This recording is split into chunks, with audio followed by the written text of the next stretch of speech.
sa bus. Tapos uuwi na na. ako. Unaw na ako.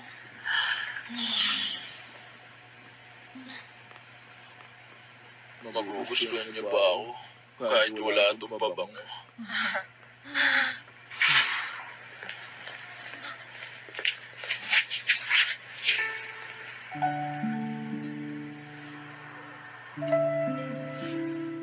Oh, siya yung lalaking yun.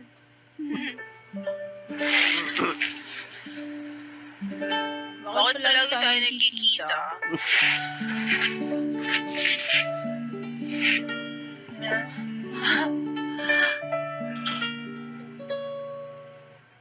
I'm sorry. Aalis na ako.